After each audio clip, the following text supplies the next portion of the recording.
The Wells Report returns in 30 seconds.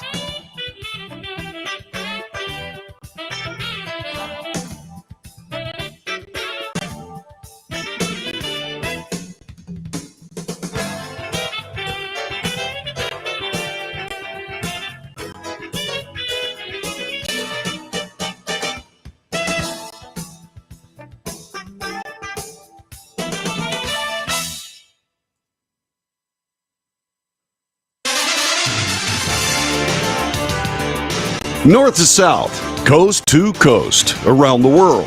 This is the Wells Report. Good morning. I'm John David Wells. On this broadcast, we report the news honestly and fairly. We analyze the news for fact and bias. We point out both. We de-propagandize the mainstream media. We also make commentary. Commentary is not news. That's why we do it over here. My opinion, your opinion. Let's share them and let's debate them. News, analysis, commentary, and debate. This is the Wells Report. Good morning. Today is Wednesday, August 28th, year of our Lord, 2024. There was a revised indictment dropped by Jack Smith, and that indictment was against Donald Trump. He faces new January 6th indictments. It's actually not a new indictment. It is a revised indictment aimed to satisfy the Supreme Court ruling on presidential immunity. The prosecutor in the former President Donald Trump federal election interference case secured a new indictment against President Trump yesterday. The new superseding indictment is intended to deal with the Supreme Court's decision in July that Trump had broad immunity from charges relating to official acts as president. This is not an indictment of new charges. In fact, there are fewer charges involved in this new indictment. It basically sought to distinguish Trump's private actions, which could face charges, from public duties, which would be immune from prosecution. For example, the indictment alleged his false statements about election fraud in social media posts and during his speech near the White House on January 6, 2021, were campaign-related and thus private rather than official. There is reporting on this, and we're going to show it to you right this very moment here on the Wells Report. Check it out. This is from NBC. As we get rolling on this Wednesday morning. The Justice Department trying to breathe new life into the criminal case against former President Trump for trying to reverse the last election as he runs for re-election. The GOP nominee now facing a superseding indictment in Washington, D.C., with the same core charges but stripped away of some of the alleged acts the Supreme Court has said are off limits and immune from prosecution.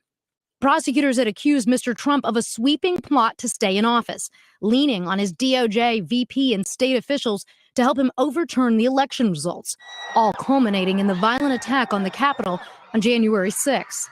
My office will seek a speedy trial so that our evidence can be tested in court. But the case was marred in appeals and delays, the Supreme Court's conservative majority dealing the real blow in July, finding Mr. Trump cannot be prosecuted for any official acts as president, sending the case back to the lower court to parse out what he can be prosecuted for, if anything. You're not going to do anything if you don't have immunity, because otherwise you're going to be prosecuted after you leave office. The former president pled not guilty to all charges, and tonight, a source familiar with his legal strategy tells NBC News he will do the same for this revised indictment, as his defense believes it includes the same fatal flaws, including Mr. Trump's pressure on his former VP, his new running mate pouncing on that. I think it's clearly an effort to try to do more election interference from Jack Smith.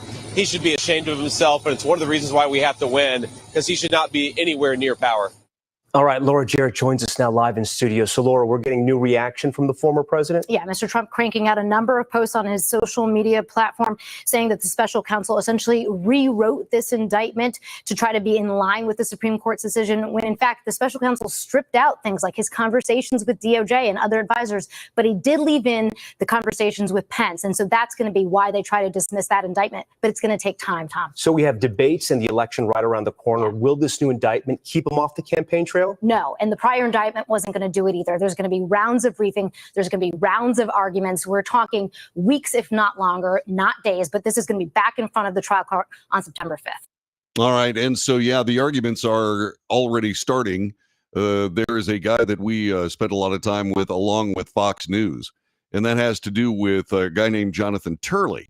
Jonathan Turley is a George Washington University professor and also a learned constitutional scholar. And we have that report now here on the Wells Report as we continue to parse out this, just like everybody else is parsing out what's going on with this new indictment. Here's Jonathan Turley. What they did is kept the four charges, and they just took out any evidence that clearly would have contradicted the Supreme Court's decision on presidential immunity.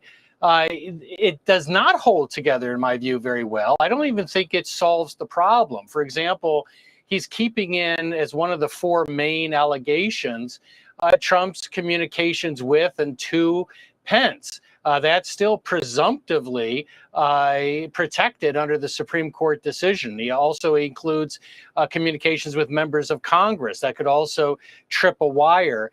The first two main theories deal with state officials and the slates, the alternative slates that Trump's team was pushing. So he doesn't really get out of the problem that so many still see with this. What's also interesting, Brett, is he keeps the charges of obstruction of official proceedings. There was a second case, the Fisher case, that dramatically narrowed how prosecutors can bring that charge. They have to essentially allege tampering of evidence or destruction of evidence. It's not clear how he's going to thread that needle on those charges. Yeah, David mentioned the Truth Social post by the former president. There's actually a series of them, fairly lengthy, but in that he said it should be dismissed immediately. He calls him deranged. Jack Smith has brought this ridiculous new indictment against me. It's merely an attempt, quote, to interfere with the election. I want to just play this soundbite from Sandra Smith talking to Supreme Court Justice Neil Gorsuch about that immunity decision. Take a listen. It's the first time in American history that one presidential administration was seeking to bring criminal charges against a predecessor. There's a precedent in the United States Supreme Court called Nixon versus Fitzgerald, in which the court said that civil cases can't be brought against a president presumptively in his official capacity after he leaves office. Why? Because that would chill him from exercising the powers and duties of president while he's president. So, Jonathan, if this goes forward, and if, let's say, the former president doesn't succeed in court, we're still talking about months, if not years, of dealing with this specific case that the special counsel is bringing forward. Well, I think that the Supreme Court will still have problems with this indictment. Clearly, he took out things that would have tripped the wire and would have rendered any verdict really, in my view, unsustainable. But I think they're still going to have problems for much of what Justice Gorsuch talked about. This takes away evidence that he originally cited, but you still have a lot of communications in there. Now, the biggest problem for Smith is that if Trump wins the election, he's going to end up looking like Captain Ahab without a ship or crew, because it's very likely that the special counsel investigation is going to be scuttled or terminated with a Trump victory. But even if Trump is not elected, I think that Smith has a pretty heavy load to haul, not necessarily to get a conviction. This is a favorable judge and jury, but to keep a conviction sustained on appeal. All right, so that's Jonathan Turley talking about things. One of the starkest changes in the indictment removed allegations against an unindicted co-conspirator, that's Jeffrey Clark, who was then an assistant attorney general. Clark helped Trump pressure other Justice Department officials to overturn the results of the 2020 election, but numerous references to the department and that effort were removed from the indictment. Please note, this is from USA Today. That is a biased paragraph. The Supreme Court had ruled that Trump could not be prosecuted for conduct because the Justice Department is part of the executive branch that he oversaw as president. President Trump called the new indictment ridiculous in a post on Truth Social, argued that it has all the problems of the old indictment and should be dismissed immediately. A grand jury that had not previously heard evidence in the case updated the indictment to respect and implement the Supreme Court decision, according to Peter Carr, a spokesperson for the Justice Department special counsel, Jack Smith. Quote, despite having lost, the defendant, who was also the incumbent president, was determined to remain in power. So, for more than 2 months following the election day on November 3rd, 2020, the defendant spread lies that there had been an outcome determinative fraud in the election and that he had actually won. These claims were false. The defendants knew they were false.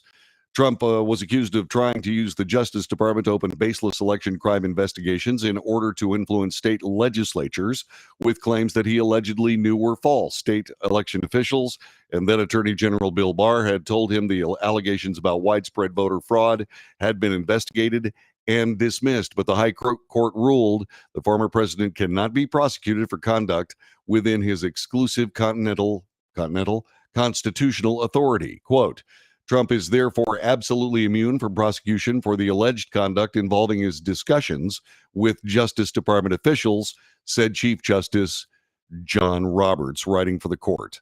U.S. District Court Tanya Chutkan, who will preside over this case, must determine which charges, if any, can survive the Supreme Court ruling. Trump has pled not guilty and argued the case should be dismissed, but Smith is scheduled to submit a proposed schedule for arguments about the charges coming up day after tomorrow. So in my view on this, what you have is you have basically a redo of the original indictment, missing a lot of the charges, but still leaving the problems that the Supreme Court had with the first one. And once again, this is probably not going to go anywhere except that it is not in the courtroom of federal Judge Eileen Cannon, but is in the courtroom of Tanya Chutkan, which has shown itself to be biased, at least in my opinion. So what does this mean? Is this election interference? Is this more mud being flung against the wall in hope of stickage? I don't know. But what it looks like to me is it looks like what's going on here is Jack Smith absolutely refuses to give up. He refuses to give up these cases, although one was dismissed. He refuses to give up an opportunity to try to prosecute this former president. What are your thoughts on that? Do you believe this is lawfare? Do you believe this is a pernicious use of American law in an effort to remove a political opponent? Give us a call, 817-379-2172, 817-379-2172. I'm very interested in this, and so should everybody else be. You know, this all happened because Democrats, the administration, wanted to do everything they possibly could to try to redefine what presidential immunity was. Remember, this is the first time any of this has ever happened to a president. And so that being the case, the court now is seeking to absolutely define presidential immunity, which had been essentially just a working agreement between all parties. The National Archives, the president that is going out of office, the president coming into office. All of these discussions occurred in the background, as all of these presidents have their presidential libraries, and all of these documents are essentially pivotal to the success of those libraries. And so now we have this food fight over just exactly what presidential immunity is all about. The telephone number again, 817-379-2172, 817-379-2172. And so Jack Smith just isn't giving up. He's like a terrier worrying a bone. He is simply not going to back away from this. And this is exactly what the framers decided when it came to the impeachment clause. This is why they had this carefully defined, so that a president would not be bothered and not be looking over his shoulders in the execution of his duties. This is exactly what they were trying to stop, and this has been completely rearranged, both common practice and indeed, in my view, constitutional law, all because Donald Trump is running for office. That's the way I see it. How about you? Give us a call.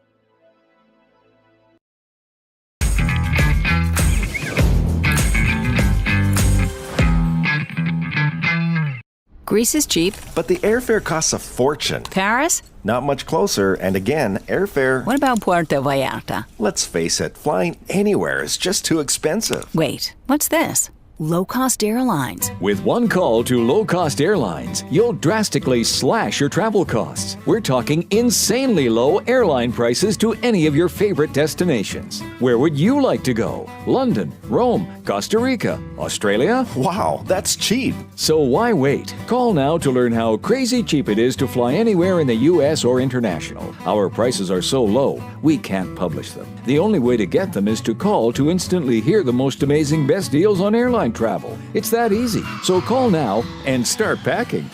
Call 877-512-3895. That's 877-512-3895. 877-512-3895.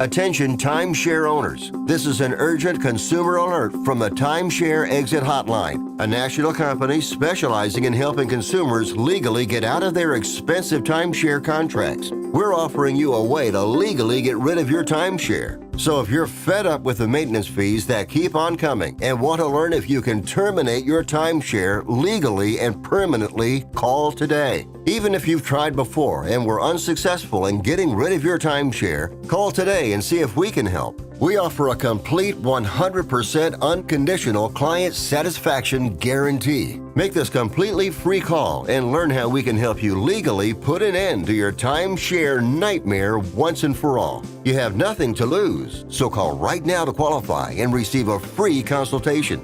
You can terminate your timeshare legally and permanently, but you've got to call now. Call the number on your screen today. It's a free call.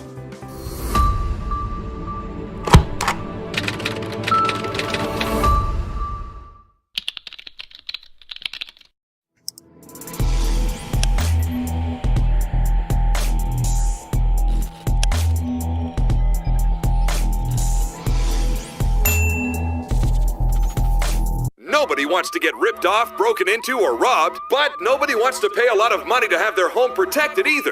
I've got an offer to tell you about to provide home security for your home for less than $1 a day. For real, with no installation or equipment charges. And this is from a company rated #1 by a leading consumer research company. According to the facts, most of you won't even call unless there's a burglary in your neighborhood or something bad happened. So let's give you a reason. Save money. For less than $1 a day with no other costs, you can get your home secured. Plus, get a lifetime equipment replacement warranty. You need protection for your home. Call the Home Security Hotline right now. Get your home secured for less than $1 a day, and every caller today immediately qualifies for free installation. Call now. Call 877-275-0973. 877-275-0973. That's 877-275-0973.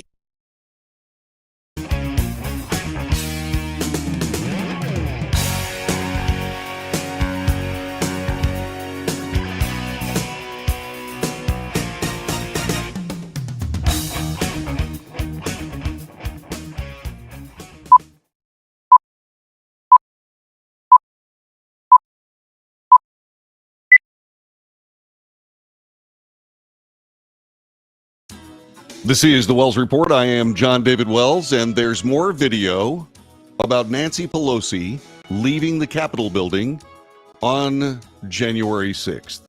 This from CNN. The newly revealed video offers an even more detailed look at the speaker's movements and real-time reaction to the attack on the Capitol. Latest batch of footage turned over to Congress includes shots of Nancy Pelosi on January 5th, 6th, and 7th, including her exit from the Capitol and evacuation to Fort McNair.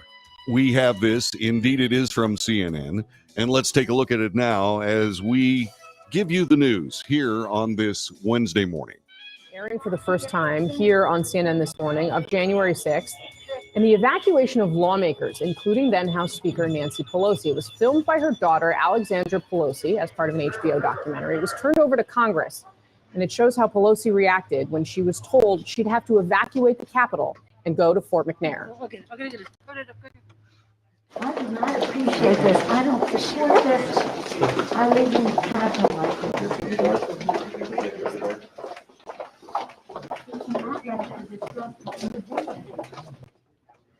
footage shows her questioning how the Capitol could possibly have been unprepared for what happened that day.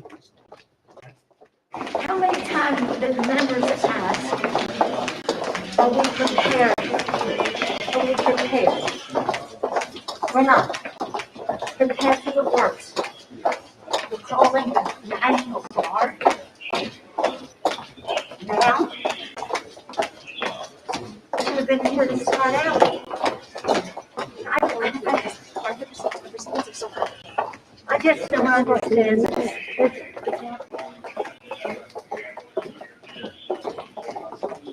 I just don't understand this. Why do we empower people this way by not being ready? I feel responsible. We have responsibility, Terry. We did not have any accountability for what was going on there, and we should have.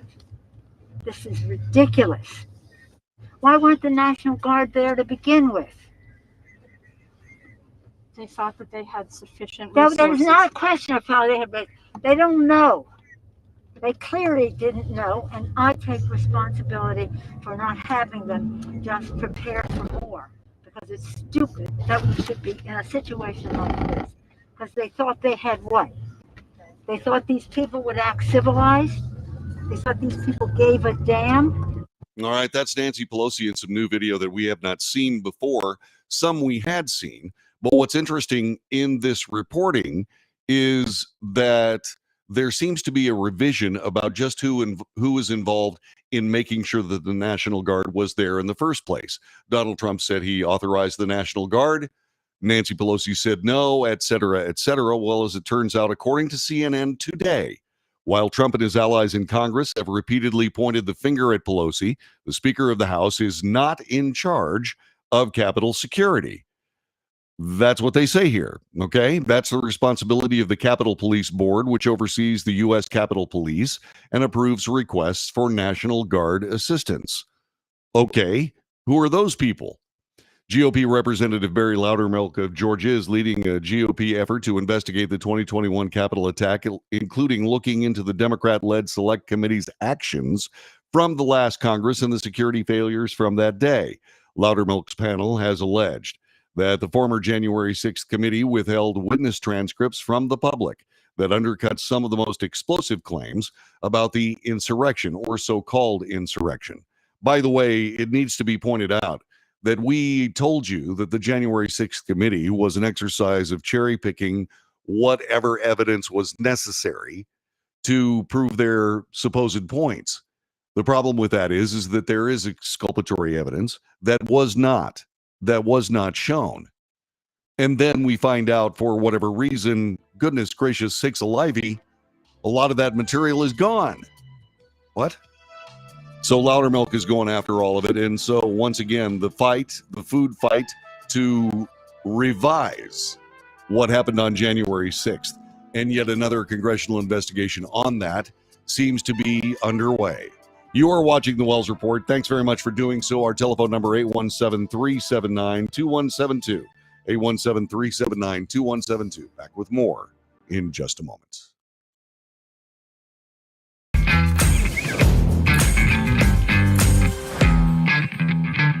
Attention timeshare owners. This is an urgent consumer alert from the Timeshare Exit Hotline, a national company specializing in helping consumers legally get out of their expensive timeshare contracts. We're offering you a way to legally get rid of your timeshare. So if you're fed up with the maintenance fees that keep on coming and want to learn if you can terminate your timeshare legally and permanently, call today. Even if you've tried before and were unsuccessful in getting rid of your timeshare, call today and see if we can help. We offer a complete 100% unconditional client satisfaction guarantee. Make this completely free call and learn how we can help you legally put an end to your timeshare nightmare once and for all. You have nothing to lose, so call right now to qualify and receive a free consultation. You can terminate your timeshare legally and permanently, but you've got to call now. Call the number on your screen today. It's a free call.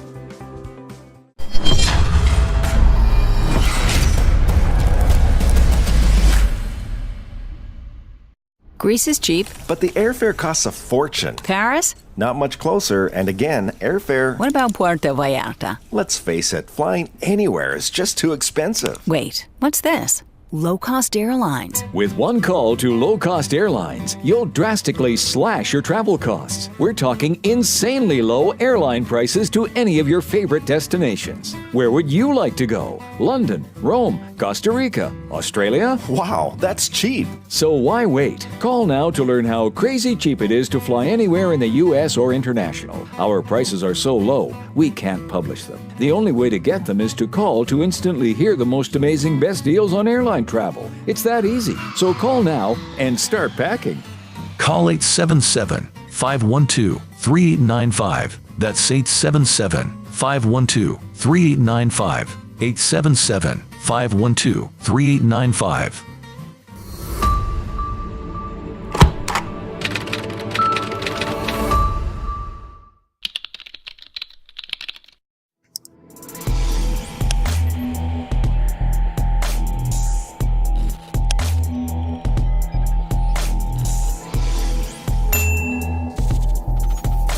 Greece is cheap. But the airfare costs a fortune. Paris? Not much closer, and again, airfare... What about Puerto Vallarta? Let's face it, flying anywhere is just too expensive. Wait, what's this? Low-cost airlines. With one call to low-cost airlines, you'll drastically slash your travel costs. We're talking insanely low airline prices to any of your favorite destinations. Where would you like to go? London, Rome, Costa Rica, Australia? Wow, that's cheap. So why wait? Call now to learn how crazy cheap it is to fly anywhere in the U.S. or international. Our prices are so low, we can't publish them. The only way to get them is to call to instantly hear the most amazing best deals on airline travel. It's that easy. So call now and start packing.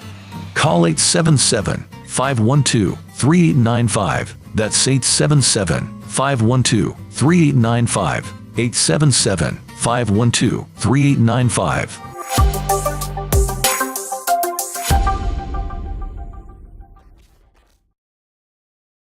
Nobody wants to get ripped off, broken into, or robbed, but nobody wants to pay a lot of money to have their home protected either.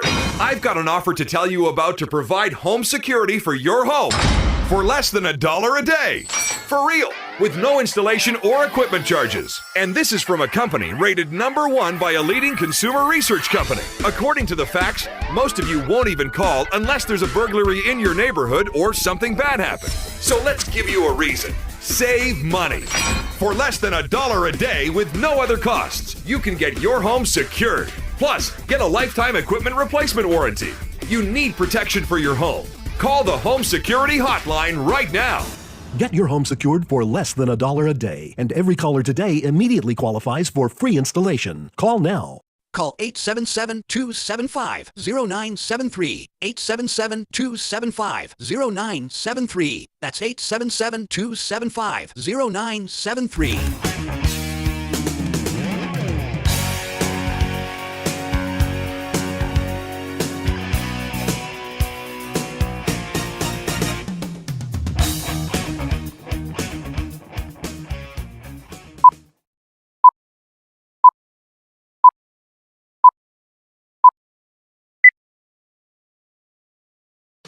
News, analysis, commentary, and debate. This is the Wells Report. Good morning once again on this Wednesday, midweek, and I hope your day is going along beautifully. The Israeli military conducted a massive military operation in the West Bank on Wednesday. That's today, killing at least 9 people in a string of fierce gun battles across Jenin and other major cities as tensions heightened in the war that already has laid waste to most of Gaza. Foreign Minister Israel Katz said today and called on Israel to consider temporarily relocating Palestinians in Jenin and elsewhere during a major anti-terror raid. The Israeli military said it's allowing residents who wish to flee the combat zones to safely leave. Katz said the military was working intensively in the Jenin and Tulkarm refugee camps to crush Iran-backed terrorist infrastructure. He accused Iran of trying to establish an eastern terrorist front against Israel in the West Bank, according to Gaza and the Lebanon model, talking about Hezbollah and the Houthi rebels, etc. They do that by financing terrorists and smuggling weapons from Jordan. There is reports. There is a report on this, and Trey Yingst, who is a superb war correspondent, is handling all of this for Fox News. Let's take a look at that report on this edition of the Wells Report. Israeli forces launched a large-scale raid in the West Bank. The operation targeting the cities of Tubas and Jenin, going after militant cells there. We do know that local health officials say 9 Palestinians were killed so far during the operation.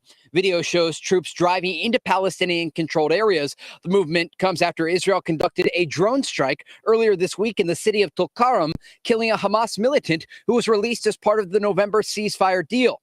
There is growing concern that Iran is funding and training cells in the West Bank that could launch suicide attacks against Israel as the conflict develops on the ground.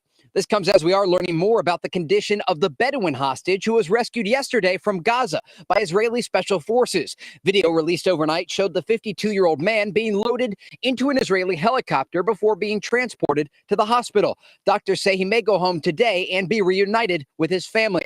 After his release, he received a phone call from Israeli Prime Minister Benjamin Netanyahu welcoming him home.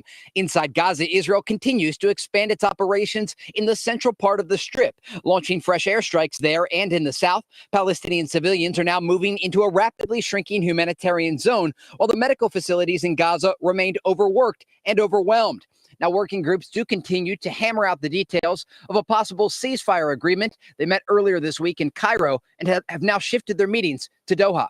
And yes, we don't know whether the actual Hamas delegation is a part of those discussions, but moving back to Doha, Qatar, which is a place where Palestinian leadership have found safe refuge, maybe that means that there will be substantive talks on whatever it takes to get this done.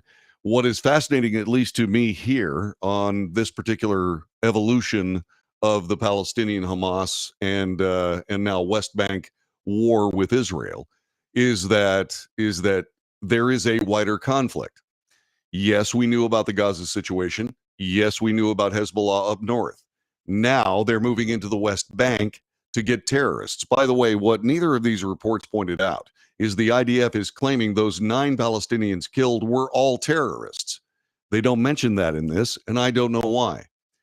It seems that Israel is honed itself to be able to go into an area where there are civilians, and believe me, in the West Bank, there are innocent civilians there because they are actually not governed by Hamas. They are governed by the Palestinian Authority. Now, whether the Palestinian Authority, who's basically remained silent in all of this, they have essentially tended to their knitting, as my grandmother used to say.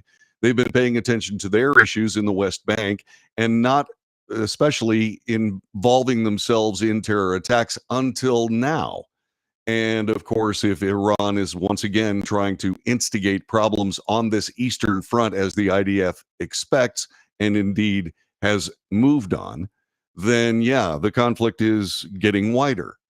Now, obviously, Israel cannot function the same way they did in the Gaza Strip.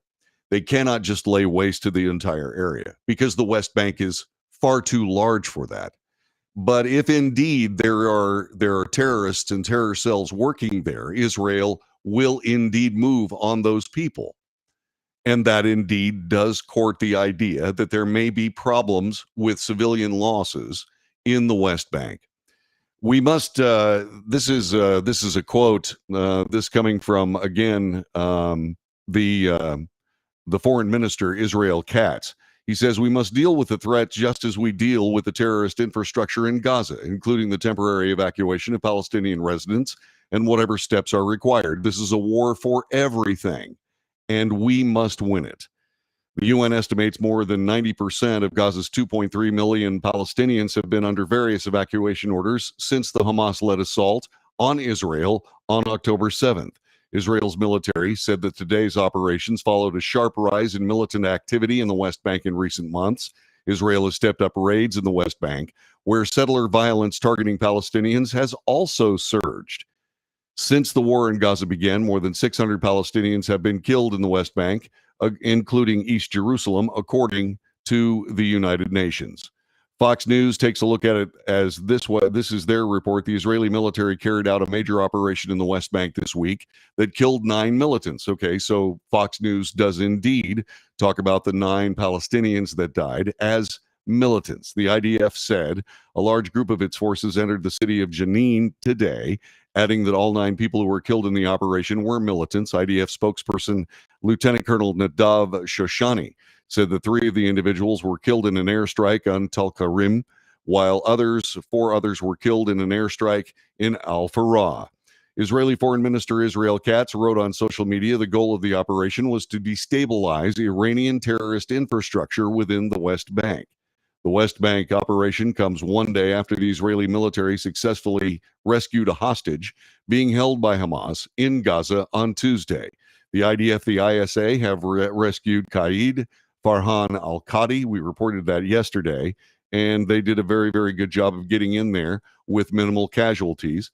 Qaid Farhan al-Qadi from Rahat had reportedly was rescued by a mix of Israeli combatants, including members of the 401st Brigade, 162nd Division, and Shahatet 13. Members of the Engineering Combat Spec Ops Unit, Yahalom, and intelligence operatives from the Israeli security agencies also contributed to the rescue.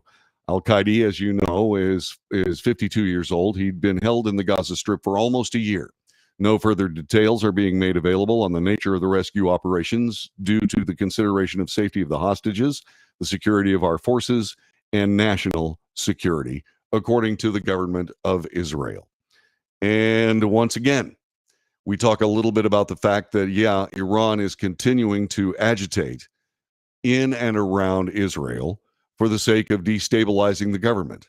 And this, of course, does include Hamas, which is still conducting terror operations in the midst of all of these negotiations. Now, keep in mind, I'm going to say this one more time. The Gaza Strip is run by Hamas. The West Bank is run by the Palestinian Authority. The Palestinian Authority has a lot to lose in this. They do.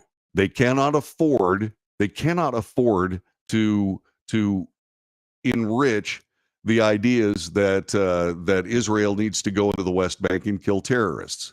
What the Palestinians need to do, the Palestinian Authority specifically, what they need to do is they need to reject these overtures of terrorism from Iran. They need to realize that what happened to Hamas is something that can happen to the Palestinian Authority. In other words, Israel can go after them, and they don't want that, because then the Palestinians would have effectively no leadership. Hamas is a shell of its former self. It has lost hundreds, if not thousands, of their terrorist army, and Israel is very serious about this. They will have security in their country, just as the foreign minister said, Israel Katz. It will be something that we must win. This is for everything, he says.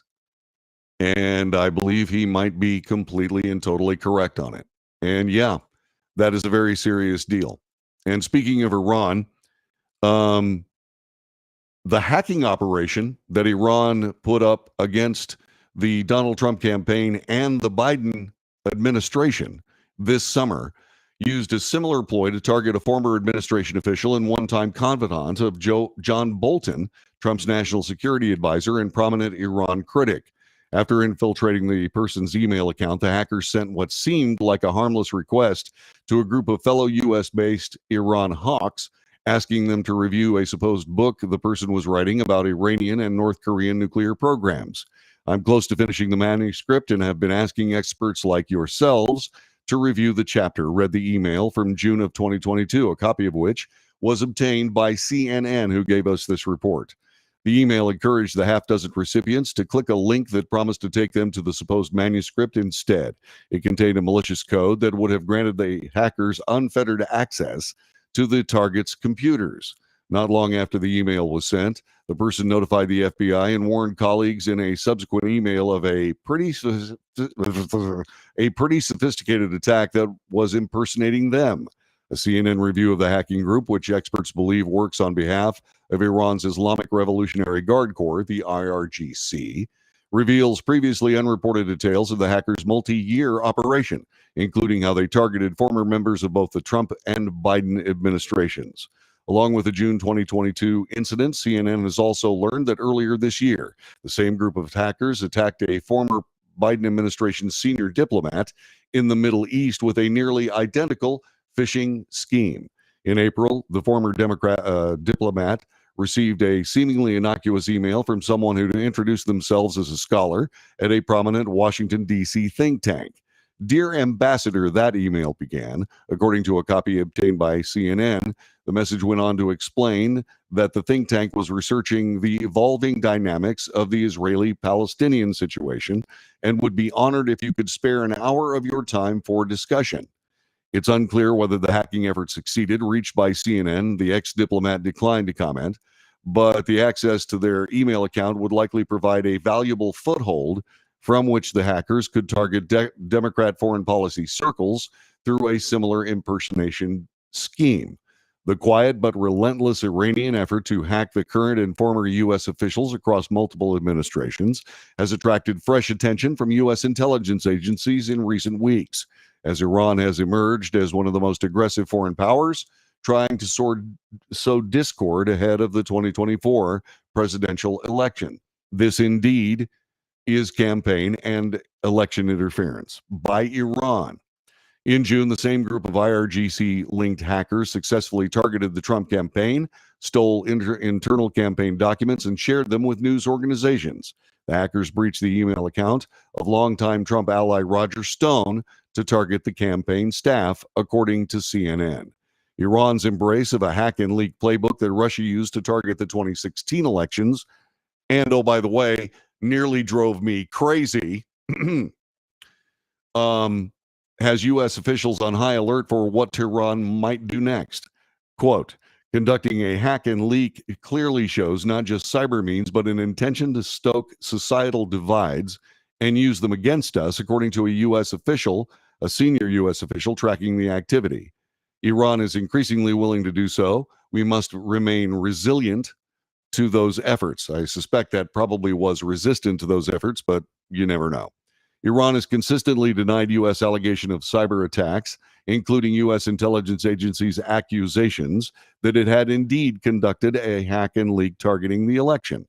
U.S. intelligence officials are on edge because partly it's hard to know when Iran would use the access it may have gained to current and former U.S. officials' email accounts, whether to collect more intelligence, leak documents, or try to sow discord.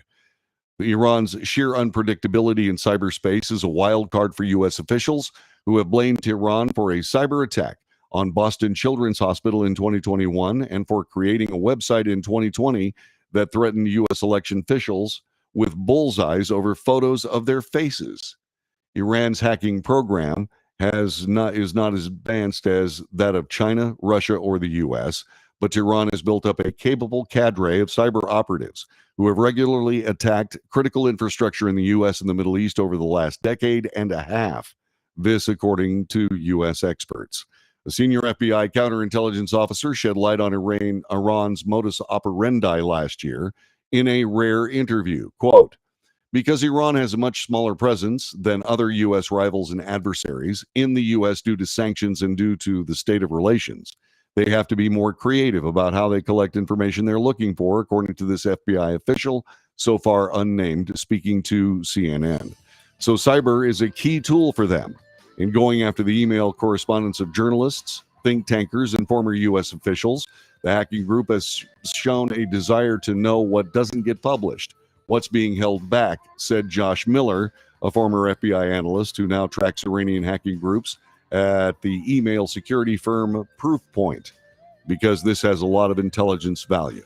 It most certainly does, and it most certainly continues to point out that Iran is coming after us, and indeed trying to follow in the footsteps of the Internet Research Agency, which was the Russian hacking group that sowed so much discord and confusion headed up toward the 2016 election.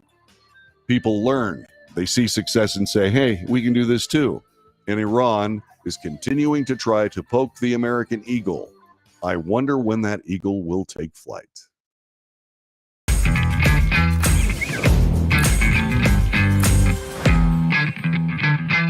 Vallarta. Let's face it, flying anywhere is just too expensive. Wait, what's this? Low-cost airlines. With one call to low-cost airlines, you'll drastically slash your travel costs. We're talking insanely low airline prices to any of your favorite destinations. Where would you like to go? London, Rome, Costa Rica, Australia? Wow, that's cheap. So why wait? Call now to learn how crazy cheap it is to fly anywhere in the U.S. or international. Our prices are so low, we can't publish them. The only way to get them is to call to instantly hear the most amazing best deals on airline travel. It's that easy. So call now and start packing. Call 877-512-3895. That's 877-512-3895. 877-512-3895.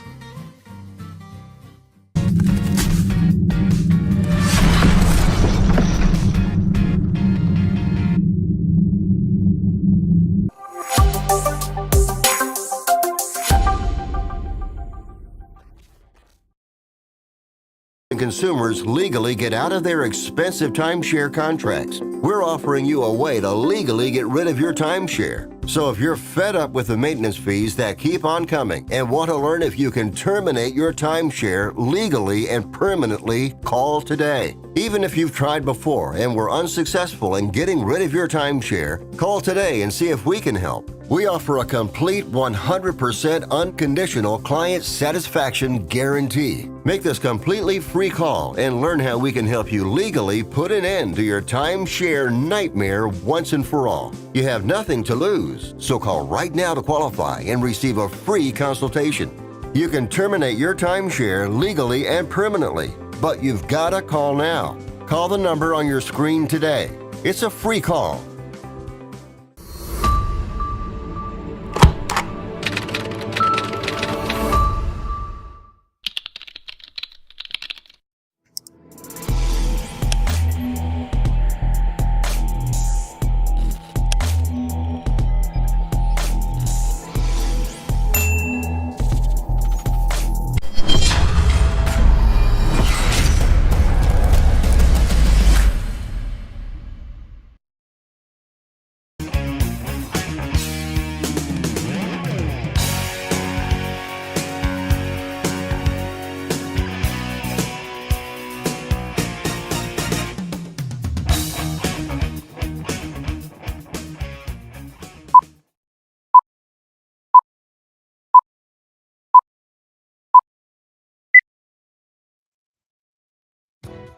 This is the Wells Report. John David Wells at your service.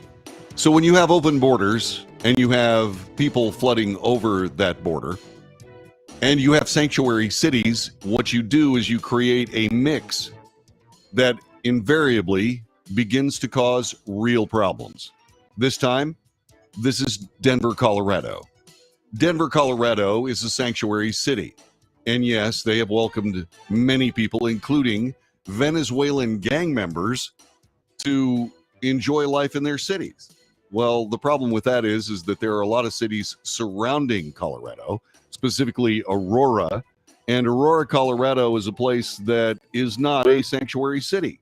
However, gang activities are spilling into these suburbs, and they are causing a reaction among Colorado officials. Fox News has a report. Let's take a look. Migrants have arrived in Denver over just the past 2 years, overwhelming shelters in the city's public hospitals. And the people living in Aurora, Colorado, a suburb, didn't want those issues to spill into their backyard. So the city of Aurora passed a resolution declaring it will not be aiding in the migrant crisis. Didn't want to have anything to do with it. But that resolution was not enough. It's become the suburb's problem anyway. Sanctuary jurisdiction protects criminals and not U.S. citizens. And the real issue here is that there's a huge increase in violence in these areas in Aurora where these newly arrived foreign-born migrants, many of whom are Venezuelan, have started to grow. The Biden-Harris administration is complicit in having allowed our borders just be in chaos. They've allowed this criminal element. And now police in Aurora are creating a task force to address concerns about the rise of a violent Venezuelan gang, Tren de Aragua, right there in Colorado. Let's bring in our Aurora City Council member, Danielle Jurinsky. Danielle, thank you. We've been hearing about this for quite some time. Residents have shared their concern. We've heard this coming up at city council meetings there. Aurora said we don't have anything to do with this migrant crisis or trying to help because we just don't have the space. The hospitals were overwhelmed. What is it that you're seeing right now as far as this Venezuelan gang taking over now the migrant centers there? It's unreal. It's unreal. Residents tell me they feel like they are living in a third world country at this point. They are going block by block. They are going apartment complex by apartment complex. They are taking it over. I think the city doesn't really know how to handle it. So the city is burying certain properties that have been taken over by this Tren de Aragua gang, burying them with code violations and playing it off as if this is just simply code violations. But this gang, they are marking their territory. They are putting up their gang-related graffiti on the blocks, on the areas that they have taken over. And quite frankly, I have heard too many stories from too many property owners, business owners, and residents to think that this is anything other than a complete gang takeover in parts of our city. Like, what are you hearing from them? So say the business owners, for example, what have they been experiencing? Break-ins, violence, kicking doors in. I had one property owner tell me that a tenant literally vanished from their property to this day. They don't know what happened to that tenant. His phone was shut off. They had not collected rent. They went, knocked on the door to get into the unit. The Aurora Police Department had to come let them in the unit, and the whole place was filled with guns, money, and giant barrels of gasoline. I am being told that they are running a black market for gasoline. And again, like I said, to this day, they have no idea what happened to that man, to their tenant. Just reading through the what we know about Cookie Monster. I'm sure you've heard about this local gang leader by now. This is according to the reporting in the New York Post. This person has set up operations with the other gang members there in Aurora. This person allegedly took part in a brutal assault at an apartment complex there in Aurora. In March 2024, was arrested and charged with several felony assault charges, but was bailed out of custody and failed to show up in court. July 2024, just a couple months ago, arrested for allegedly carrying out a shooting at the same apartment where the previous assault occurred. One of your biggest points is, and we've heard this from others, is that Denver initially downplayed the concerns about this gang takeover. Where's the city now on this, and what are they doing about it? I mean, we've heard that the Venezuelan gang has green-lighted their members to attack police when confronted. That's right. And Denver remains silent on the issue. Our governor remains silent on this issue. But the city of Aurora, we are taking a very different approach. We are trying to expose everything that we can. The Aurora Police Department just formed a gang task force. I have heard of this Cookie Monster and that he is the shot caller for this gang in the area. I have visited many of these properties. One time I stepped out of my vehicle and an alert whistle, this is how they're communicating, by whistling. An alert whistle happened and I very quickly had to get back in my car. They have people posted all around different properties, up and down different blocks. They're watching, they're communicating. This is no less than a complete gang takeover. I have heard of this Cookie Monster. Yeah, and that's what they're dealing with in Aurora, Colorado. Something they did not buy into. No, this is a Denver issue. And what's Denver doing? They're pretending it doesn't exist and trying to do the very best they can to get this under control. But it's really, really hard. These people know what they're doing. And also, I was struck by the fact that they communicate with whistles. I heard about that in real time, in real experience by me when I was deployed down to the border. When I would walk into a grocery store, I suddenly heard whistling. And yeah, you learn a few things there. You learn that even though you can't hide because, well, I look the way I look, you don't necessarily go anyplace in uniform. Yeah, so that was a hard lesson learned. This is the Wells Report. We've got hour number 2 coming up in just a couple of seconds. The Telegram CEO arrested in France because of free speech violations or no free speech there? We'll talk about that next as we continue on the Wells Report.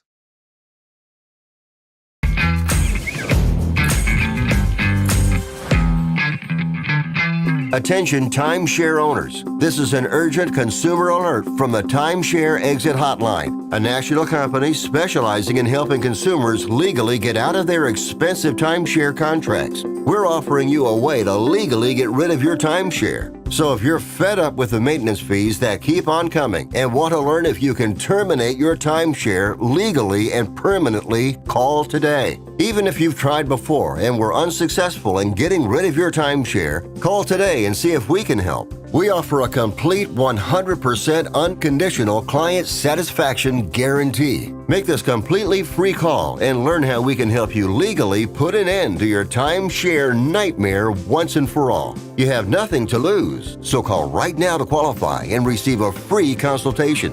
You can terminate your timeshare legally and permanently, but you've got to call now. Call the number on your screen today. It's a free call.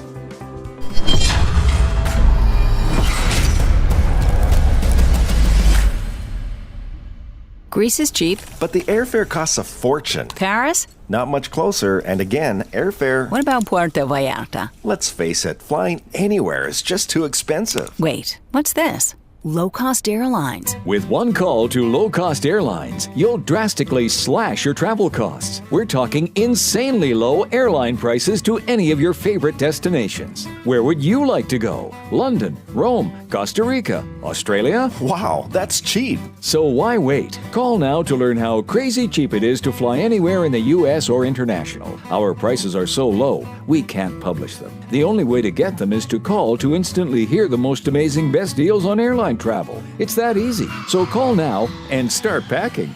Call 877-512-3895. That's 877-512-3895. 877-512-3895.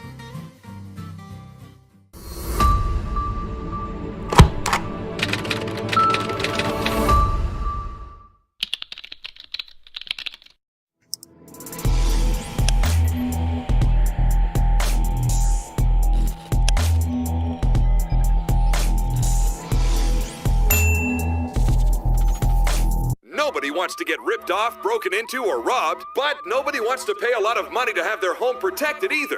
I've got an offer to tell you about to provide home security for your home for less than $1 a day. For real, with no installation or equipment charges. And this is from a company rated #1 by a leading consumer research company. According to the facts, most of you won't even call unless there's a burglary in your neighborhood or something bad happened. So let's give you a reason. Save money. For less than $1 a day with no other costs, you can get your home secured. Plus, get a lifetime equipment replacement warranty. You need protection for your home. Call the Home Security Hotline right now. Get your home secured for less than $1 a day, and every caller today immediately qualifies for free installation. Call now. Call 877-275-0973. 877-275-0973. That's 877-275-0973.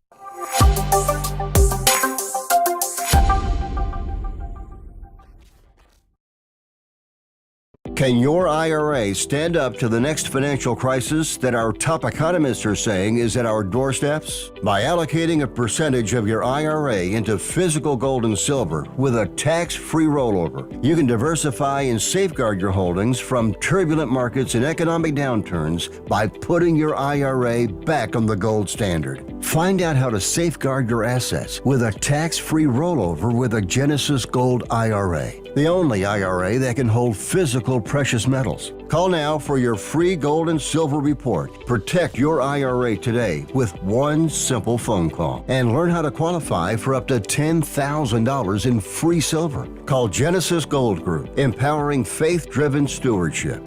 Call 877-655-6870.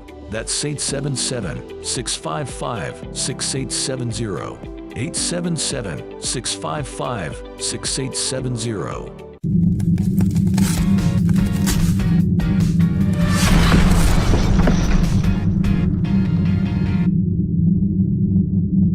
If you're living with diabetes and using insulin, you know the pain of pricking your fingers over and over again. By wearing a small device called a continuous glucose monitor, or CGM, you can reduce the pain of pricking your fingers right away. If you use insulin daily, you might be eligible to get your own continuous glucose monitor. So call the US Med Diabetic Health Hotline today and learn about the latest CGM technology. Not only can a CGM immediately reduce pain, it's accurate, easy to use, and helps you make better diabetes treatment decisions. And if you have Medicare or private insurance, you can see if you qualify for a CGM at little or no out-of-pocket cost. We'll also provide free shipping of your new CGM, and we'll bill your insurance company for you. If you use insulin daily, you might be eligible to get your own continuous glucose monitor. So call the US Med Diabetic Health Hotline to see if you qualify for a CGM at little to no out-of-pocket cost.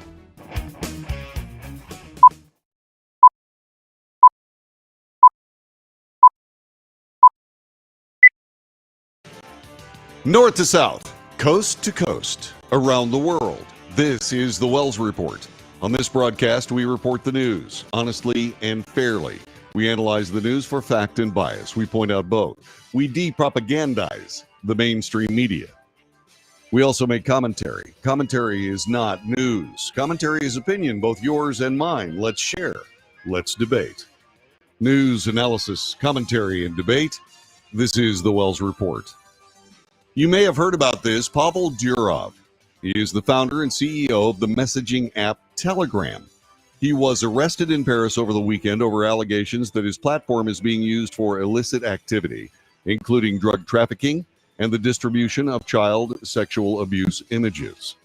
Durov, who was born in Russia, spent much of his childhood in Italy and is a citizen of France, Russia, the Caribbean island nation of St. Kitts and Nevis, and the United Arab Emirates. He was taken into custody at Paris-Le Bourget Airport in France on Saturday after arriving from Azerbaijan. In a statement posted to the platform, Telegram said it abides by EU laws, European Union laws, and its content moderation is, quote, within industry standards and constantly improving, unquote. Durov, the company added, has nothing to hide and travels frequently in Europe. Now, if you don't know what's going on here, if you've basically peripherally heard about Telegram, the Associated Press reports it this way. Telegram is an app that allows for one-on-one conversation, group chats, and large channels that let people broadcast messages to subscribers. Unlike rivals like Meta's WhatsApp, Telegram's group chat allow as many as 200,000 people to, that's compared to a maximum of 1,024 for WhatsApp. Experts raise concerns that misinformation spreads easily in group chats of that size. By the way, when you talk about misinformation spreading easily, that's called free speech. And apparently France has a different definition for what free speech is. Telegram offers users end-to-end encryption for their communications, but contrary to a popular misconception, the feature is not on by default. Users have to switch on the option. It also doesn't work with group chats. That contrasts with rival Signal and Facebook Messenger, where chats are encrypted end-to-end by default. Quote, popular Telegram features like group chats and channels are not end-to-end encrypted, which means Telegram can access their contents. This, according to John Scott Railton, a senior researcher at the University of Toronto's Citizen Lab. Similarly, messages between users are not end-to-end encrypted by default, which means that Telegram could also access these messages. Only Telegram's opt-in secret chat feature is end-to-end encrypted, which would prevent Telegram from accessing the chat contents, and oh, by the way, other people accessing those communications. Telegram says it has more than 950 million active users. It's widely used in France as a messaging tool, including by some officials in the presidential palace and in the ministry behind the investigation into Durov. But French investigators have also found the app has been used by Islamic extremists and drug traffickers. Telegram was launched in 2013 by Durov, and his brother Nikolai. According to Telegram, Pavel Durov supports the app financially and ideologically, while Nikolai's input is technological.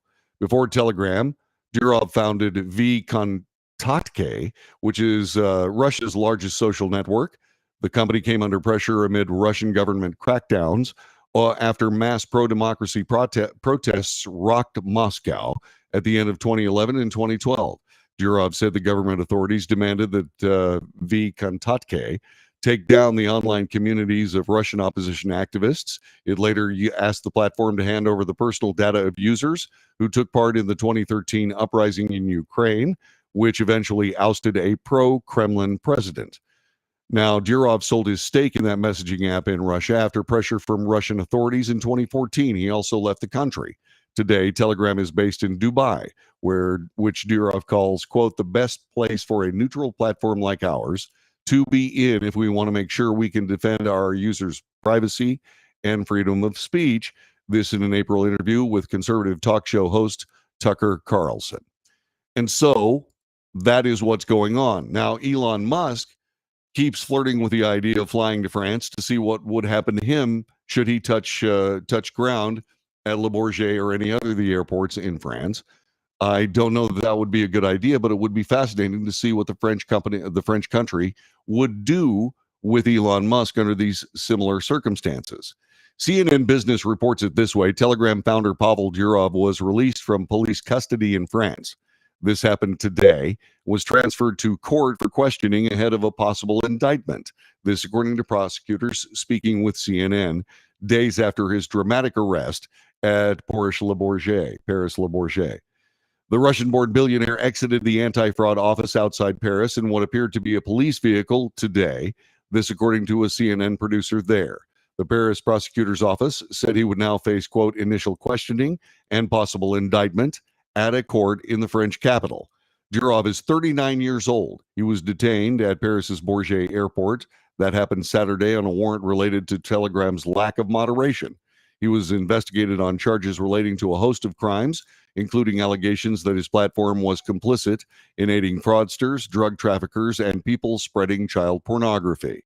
Durov apps and its lack of content moderation has also come under scrutiny for its use by terror groups and far-right extremists.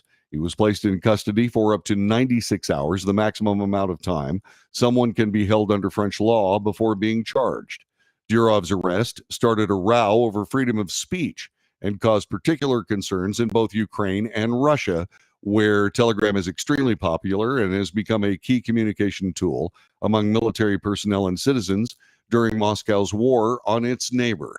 Russia criticized Paris Wednesday for its detention, that's today, for its detention of Durov.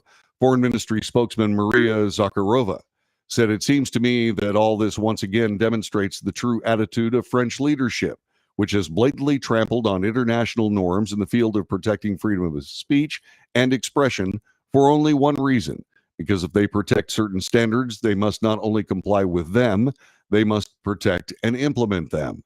The Kremlin sought to calm fears in Russia about the future of the app, with the Russian government spokesperson Dmitry Peskov attempting to dispel calls for users to delete their sensitive messages on the app. French President Emmanuel Macron on Monday said the decision to bring charges against Durov was, quote, in no way political, unquote, a rare intervention by a French leader into a judicial matter. Telegram was launched in 2013, as you know, by Durov and his brother. The app has more than 950 million users, according to a post from Durov last month, making it one of the most widely used messaging platforms in the world. Indeed, I use that platform myself, mainly for just conversations with people around the world. It's very useful. It's very good. I don't bother to encrypt my communications because there's no reason to do so. I just am interested in checking out various people from various countries and interacting with them in a way to try to build a little bit of a knowledge base about how they view the United States, our elections, etc. And so that's what I use Telegram for. And it is a good app. It works out beautifully. So the question is, what is the state of free speech in France? And that's something you have to keep in mind. Remember, here in the United States, The issues that are placed in the Bill of Rights are not rights given by government. They are rights that are indeed given by God, according to the founders of this nation. And so those rights are sacrosanct. In other words, we have these from outside of government officials. In other words, given by God, government officials can't touch them. And that is a very important thing that refers to Thomas Jefferson's ideas of natural law and what liberty and freedom are truly all about. In France, all the rights that French citizens have are subject to the whims of government. The government handles those rights. In other words, there is no moderating factor regarding what the French government can do or not do regarding the rights of its own citizens. And as it turns out, even though Pavel Durov is indeed a French citizen, there are other people that can run afoul of this, which is why I brought up Elon Musk. Elon Musk runs X, as you know, and it is the very best source of free speech that I've ever seen. Telegram is a little less, Telegram is basically person to person, but X is more like an international conversation that happens every day, second by second, around the world. There is no encryption that I'm aware of having to do with X. So the conversations are actually very, very good. Yes, you do find people that say, no, this is disinformation, etc., and they're allowed to put a reader's content underneath a post when it comes to X, which is fine. But I have to tell you that I'm not sure that Elon Musk would be immune from prosecution in France at this particular moment.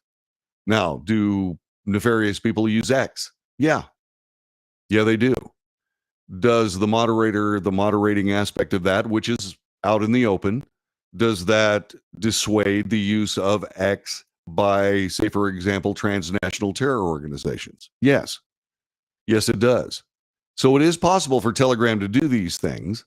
Their moderation, even called by Pavel Durov, the CEO, is improving as time has gone by. But you really do have a real bucket of worms when it comes to just exactly what do you moderate? Do you anoint yourself as someone who is the minister of truth? And what about the government saying, no, this is disinformation? Well, what if it isn't? What if what it is just plain good hard-nosed reporting, which you see on X in a lot of cases? And when you decide that you are the arbiter of misinformation, disinformation, or fraud, or any of those things, like I said, you do open up a bucket of worms. And how do you find which particular worm is doing nefarious activity? It is intensely and very difficult. And indeed can take the resources, the investigative resources of any government, and push it to its very limit. There's a limit to what you can do when it comes to free speech. And governments, in this case France, governments have real problems with it. But it's not just France.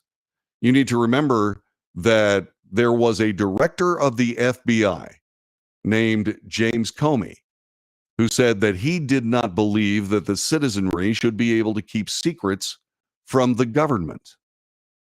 He said that wide open. And everybody went, what? Of course we get to keep secrets from the government. The government is not the arbiter of free speech in the United States. No, that comes from God. And when somebody says, well, we don't believe you should have secrets from the government, they are clearly operating in a different kind of context or paradigm that is outside how we do business in these United States. You have the right to free speech. Elon Musk is a huge proponent of it, to the tune of $44 billion that he paid for X, or Twitter at the time. And so you see what happens when a government believes that it controls the rights of its citizens. It can change them based on government whim, and did so, in my view. Just my opinion, in the case of Pavel Durov. What's going to happen next? I don't know. Is indeed Pavel Durov, will Pavel Durov be the first French political prisoner that is essentially the purveyor of a platform that allows free speech? And would that be next if Elon Musk travels to that country?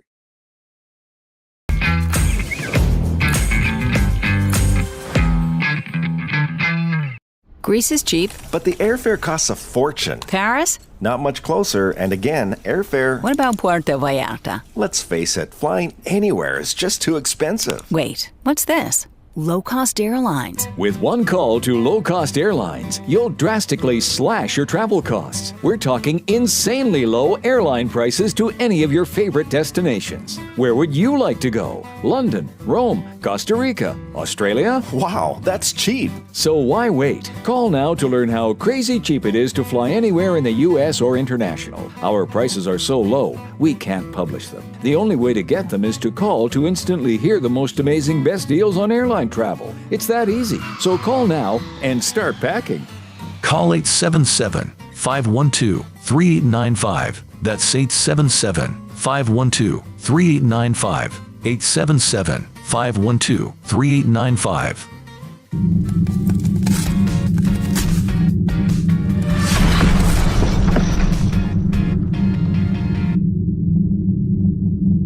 Attention timeshare owners. This is an urgent consumer alert from the Timeshare Exit Hotline, a national company specializing in helping consumers legally get out of their expensive timeshare contracts. We're offering you a way to legally get rid of your timeshare. So if you're fed up with the maintenance fees that keep on coming and want to learn if you can terminate your timeshare legally and permanently, call today. Even if you've tried before and were unsuccessful in getting rid of your timeshare, call today and see if we can help. We offer a complete 100% unconditional client satisfaction guarantee. Make this completely free call and learn how we can help you legally put an end to your timeshare nightmare once and for all. You have nothing to lose, so call right now to qualify and receive a free consultation.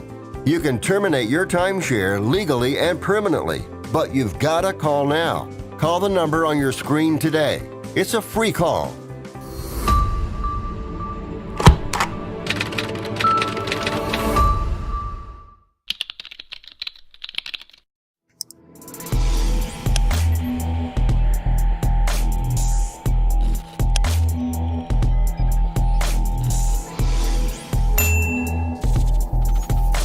Nobody wants to get ripped off, broken into, or robbed, but nobody wants to pay a lot of money to have their home protected either. I've got an offer to tell you about to provide home security for your home for less than $1 a day. For real, with no installation or equipment charges. And this is from a company rated #1 by a leading consumer research company. According to the facts, most of you won't even call unless there's a burglary in your neighborhood or something bad happened. So let's give you a reason. Save money. For less than $1 a day with no other costs, you can get your home secured. Plus, get a lifetime equipment replacement warranty. You need protection for your home. Call the Home Security Hotline right now. Get your home secured for less than $1 a day, and every caller today immediately qualifies for free installation. Call now. Call 877-275-0973. 877-275-0973. That's 877-275-0973.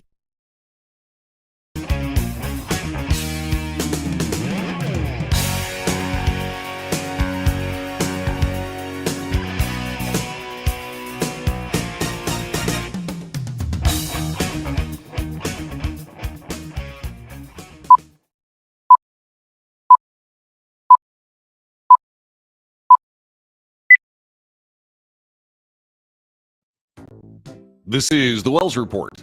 I'm John David Wells. Hi. It's Wednesday, halfway through the work week, unless you work on the weekends like I do. It's just another day. But it is Wednesday, and it is the 28th day of August, year of our Lord 2024.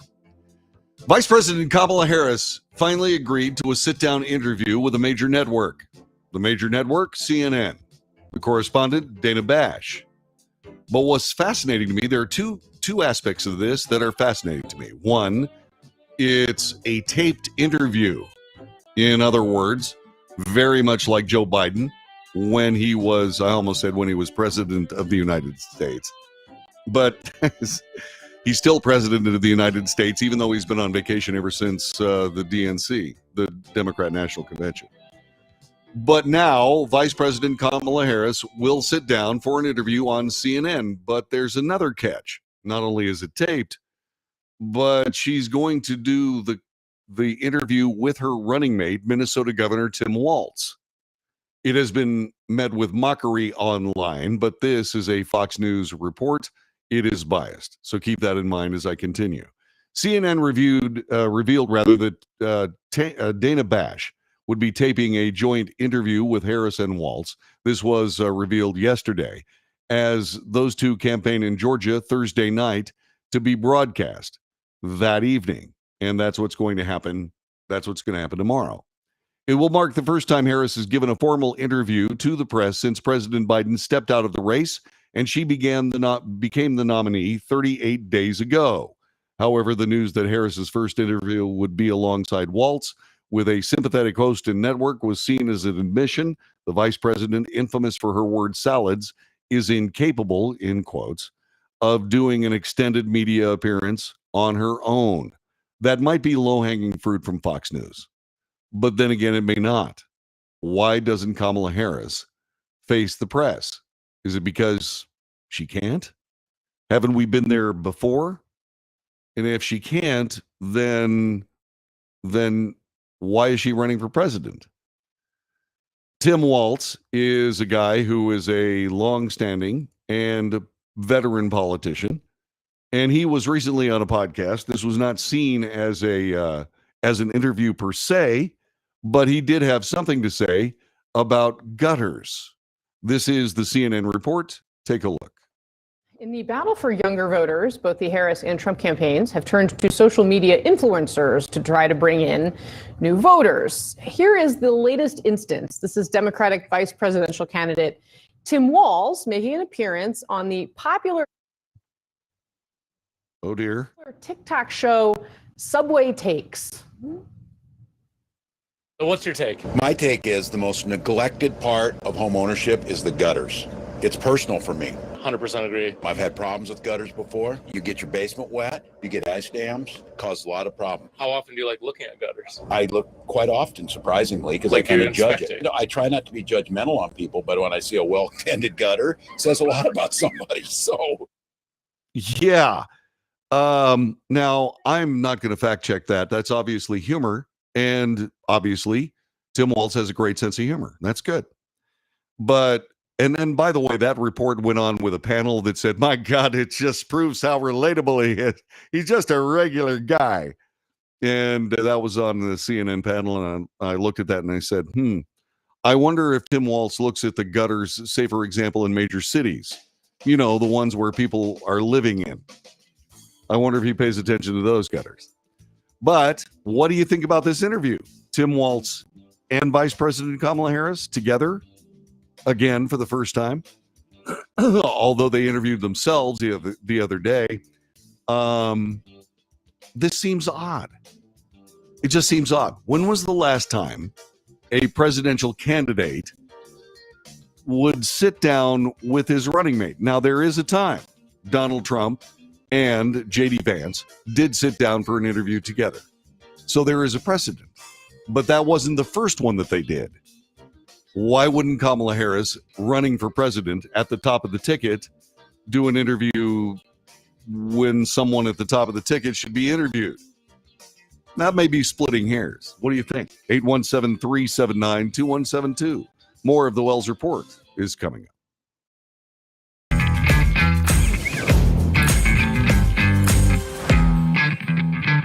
Attention timeshare owners. This is an urgent consumer alert from the Timeshare Exit Hotline, a national company specializing in helping consumers legally get out of their expensive timeshare contracts. we're offering you a way to legally get rid of your timeshare. So if you're fed up with the maintenance fees that keep on coming and want to learn if you can terminate your timeshare legally and permanently, call today. Even if you've tried before and were unsuccessful in getting rid of your timeshare, call today and see if we can help. We offer a complete 100% unconditional client satisfaction guarantee. Make this completely free call and learn how we can help you legally put an end to your timeshare nightmare once and for all. You have nothing to lose, so call right now to qualify and receive a free consultation.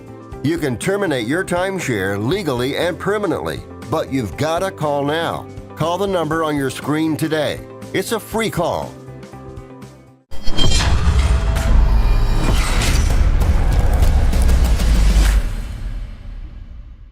Greece is cheap. But the airfare costs a fortune. Paris? Not much closer, and again, airfare... What about Puerto Vallarta? Let's face it, flying anywhere is just too expensive. Wait, what's this? Low-cost airlines. With one call to low-cost airlines, you'll drastically slash your travel costs. We're talking insanely low airline prices to any of your favorite destinations. Where would you like to go? London, Rome, Costa Rica, Australia? Wow, that's cheap. So why wait? Call now to learn how crazy cheap it is to fly anywhere in the U.S. or international. Our prices are so low, we can't publish them. The only way to get them is to call to instantly hear the most amazing best deals on airline travel. It's that easy. So call now and start packing. Call 877-512-3895. That's 877-512-3895. 877-512-3895.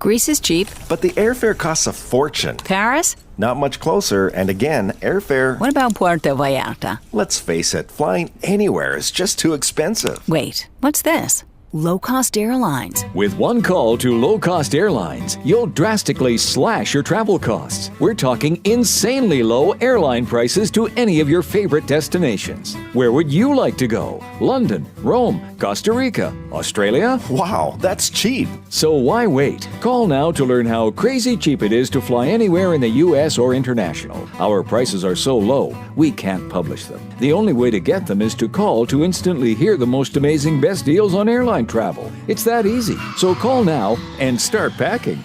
Call 877-512-3895. That's 877-512-3895. 877-512-3895.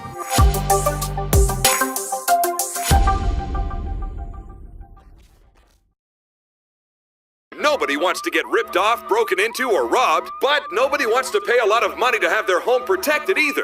I've got an offer to tell you about to provide home security for your home for less than $1 a day. For real, with no installation or equipment charges. And this is from a company rated #1 by a leading consumer research company. According to the facts, most of you won't even call unless there's a burglary in your neighborhood or something bad happened. So let's give you a reason. Save money. For less than $1 a day with no other costs, you can get your home secured. Plus, get a lifetime equipment replacement warranty. You need protection for your home. Call the Home Security Hotline right now. Get your home secured for less than $1 a day, and every caller today immediately qualifies for free installation. Call now. Call 877-275-0973. 877-275-0973. That's 877-275-0973.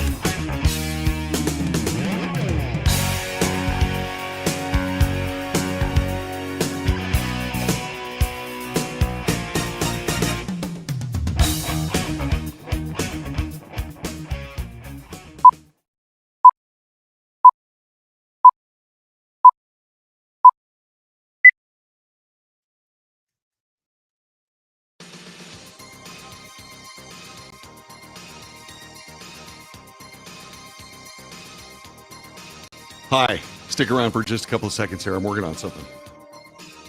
This just popped up from from the Daily Caller. And I've been following this, and I'm trying to bring this up so you can see it. It's a conversation from CNN regarding the, here it is. All right. Regarding the thoughts about another group of thoughts about this new indictment against President Trump. It's not a new indictment from a charge standpoint, but it is a new indictment with regards to Trust City Councilor. Hold on. Okay. Let me get this going for you, because it's another perspective. And we work really, really hard on this broadcast to bring a balanced presentation of the issues. And this from CNN through the Daily Caller. Let's take a look at it and tell me what you think as the repercussions of this superseding indictment now hit the media. So let's take a look. Jim, Trust City Councilor, thank you so much for being with us. Jack Smith changed this indictment, no longer referring to Donald Trump as the 45th president of the United States, but calling him a candidate for president, taking out the charges and references to conversations he had with people in the Justice Department. How far does this go toward addressing the ruling from the Supreme Court? Well, it's interesting. It's kind of aggressively being defensive. It's paring back the indictment to try to anticipate how the judge would rule on this official acts quandary that he finds himself in after the Supreme Court case on immunity that basically says personal acts are prosecutable, official acts are not. So he's anticipating that, but it's really interesting because the opinion says not just that immunized information is not properly before the court at trial, but that it contaminates the grand jury process if you include that information in pursuing an indictment. That's a huge landmine. He's trying to get in front of it before Judge Chutkan has to rule on all of these acts to decide which stuff is fair game or which stuff isn't. But the problem is if he guesses wrong in one instance, like in other words, if he says, the president was consulting Mike Pence as president of the Senate, not as vice president, which is part of this new indictment, then if he gets it wrong once, he's got the same problem. He's got to go back to the grand jury, re-indict for the third time based on this ruling coming from the Supreme Court. So it's interesting. It's taking the initiative, but it doesn't necessarily make it a bulletproof indictment. No, because the Supreme Court set the bar very, very high here, just as a thematic matter, 30,000 feet.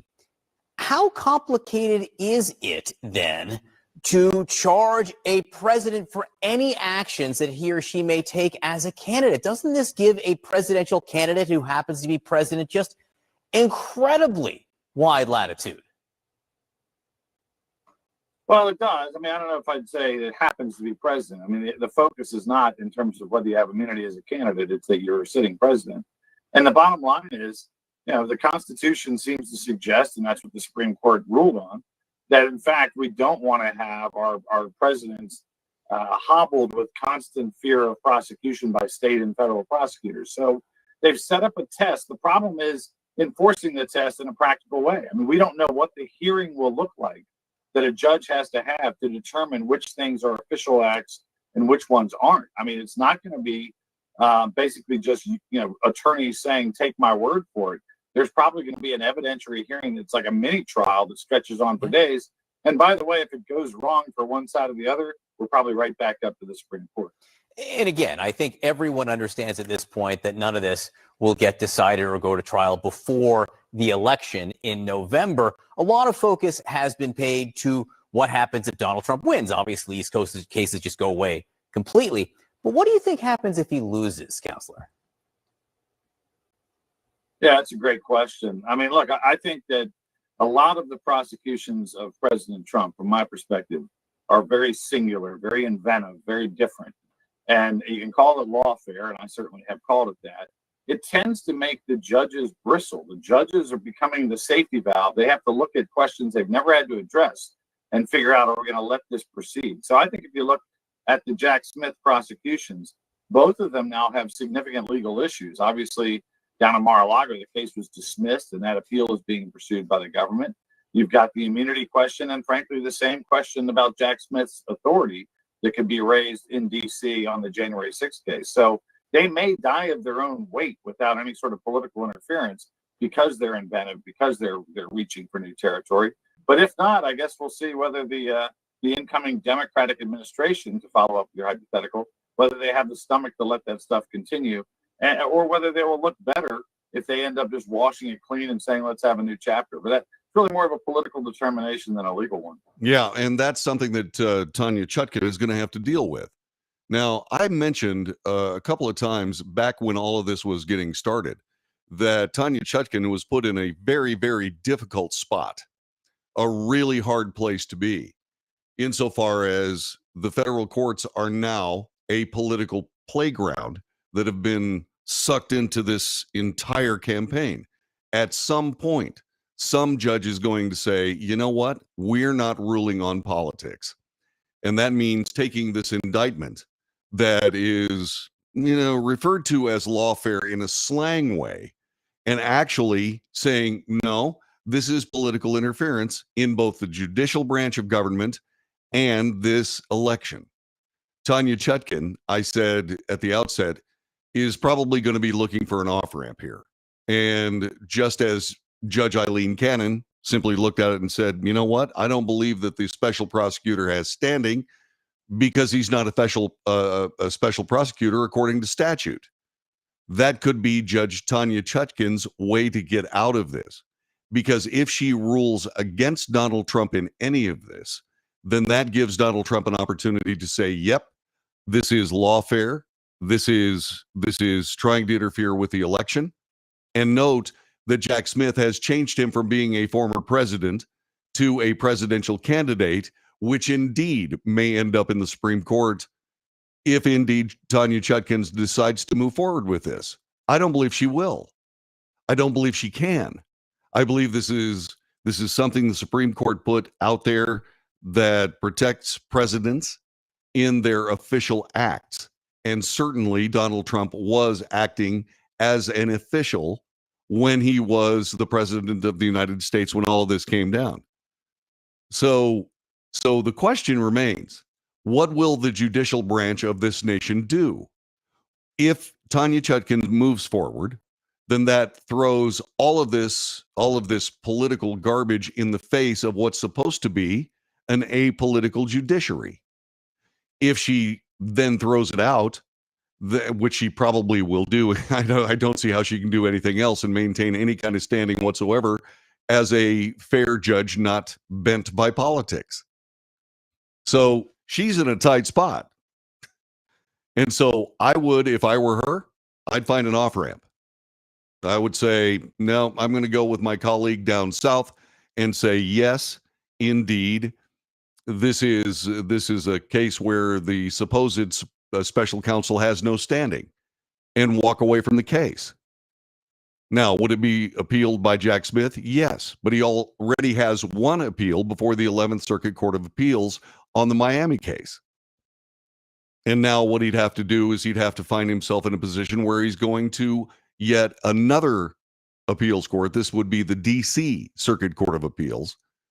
And that would essentially kill both cases for all time. And that question by the CNN correspondent, what's going to happen if Donald Trump loses? Where do all these go?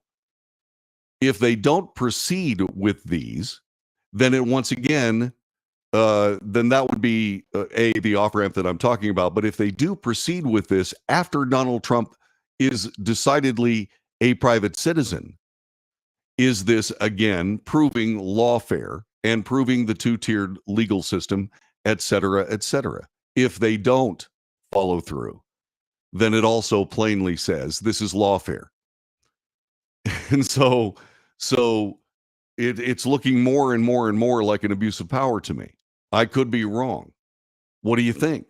817-379-2172. 817-379-2172. What do you see here? That's what I've looked at. I'm sitting there going, what is Jack Smith doing?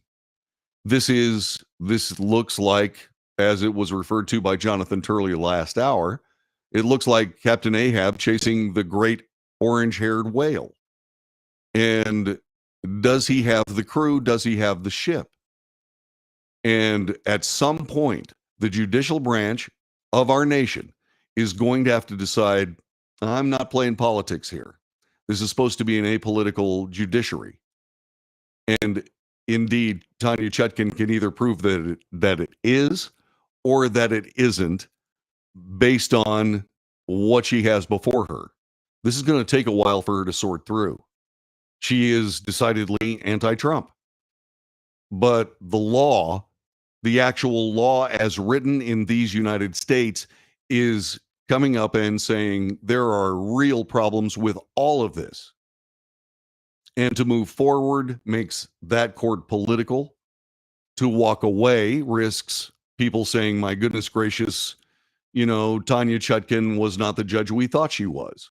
In other words, the people that are bringing these cases to hinder Donald Trump.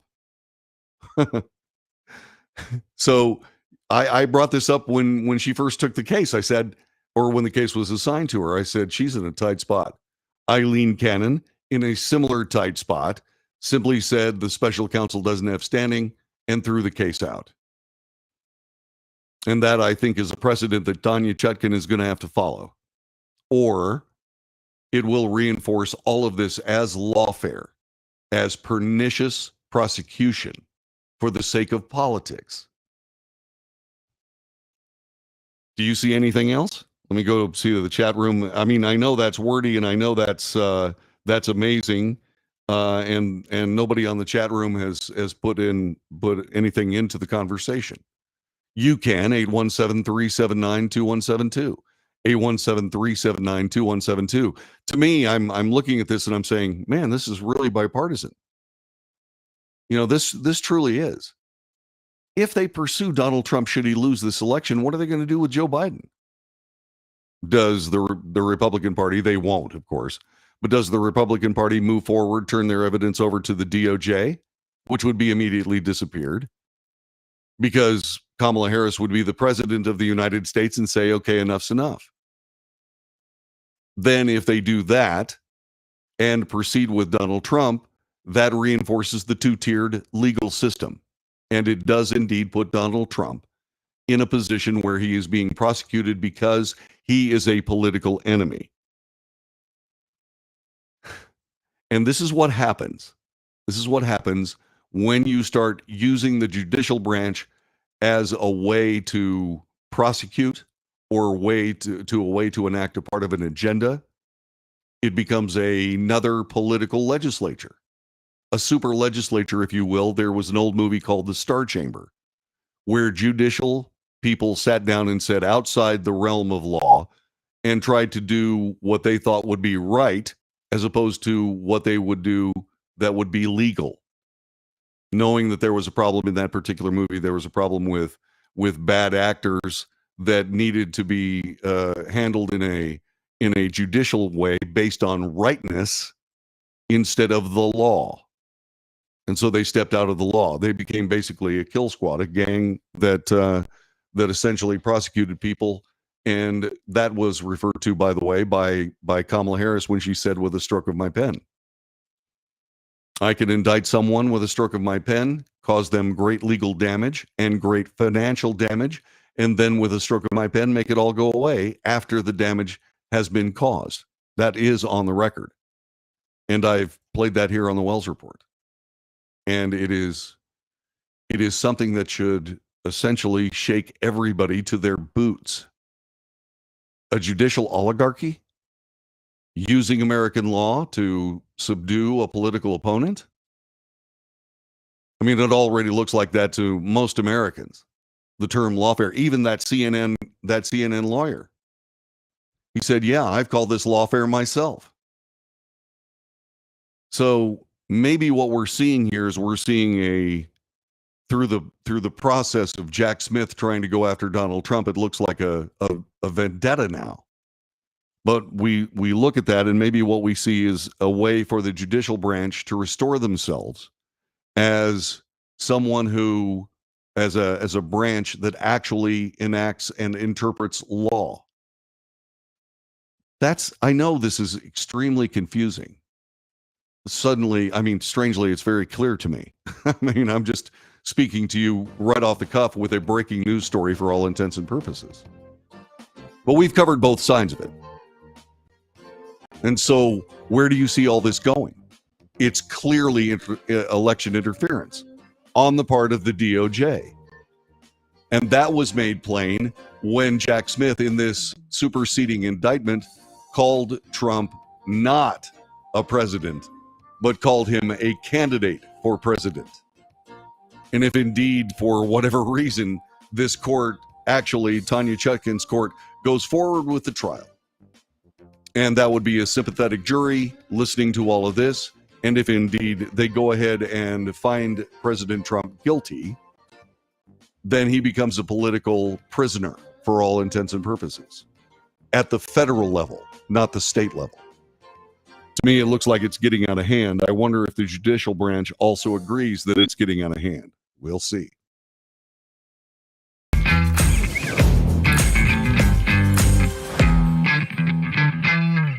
Let's face it, flying anywhere is just too expensive. Wait, what's this? Low-cost airlines. With one call to low-cost airlines, you'll drastically slash your travel costs. We're talking insanely low airline prices to any of your favorite destinations. Where would you like to go? London, Rome, Costa Rica, Australia? Wow, that's cheap. So why wait? Call now to learn how crazy cheap it is to fly anywhere in the U.S. or international. Our prices are so low, we can't publish them. The only way to get them is to call to instantly hear the most amazing best deals on airline travel. It's that easy. So call now and start packing.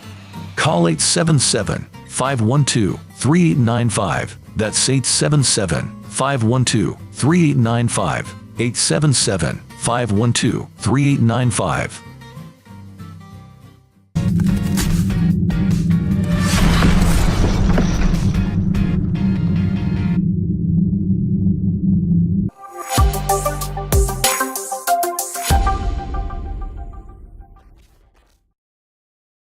Consumers legally get out of their expensive timeshare contracts. We're offering you a way to legally get rid of your timeshare. So if you're fed up with the maintenance fees that keep on coming and want to learn if you can terminate your timeshare legally and permanently, call today. Even if you've tried before and were unsuccessful in getting rid of your timeshare, call today and see if we can help. We offer a complete 100% unconditional client satisfaction guarantee. Make this completely free call and learn how we can help you legally put an end to your timeshare nightmare once and for all. You have nothing to lose, so call right now to qualify and receive a free consultation.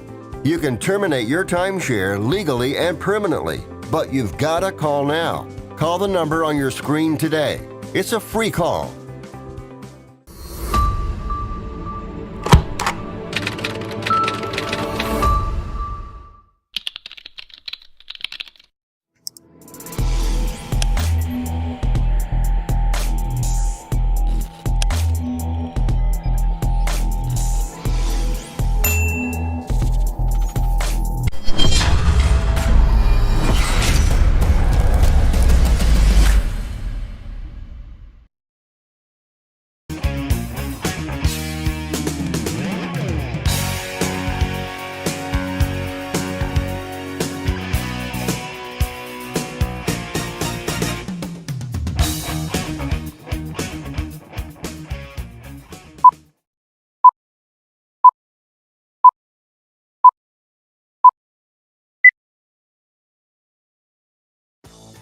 This is the Wells Report. John David Wells at your service. Telephone number 817-379-2172. Do you know the name Robbie Starbuck? Robbie Starbuck, called by CNN a right-wing activist riding a wave of opposition to DEI.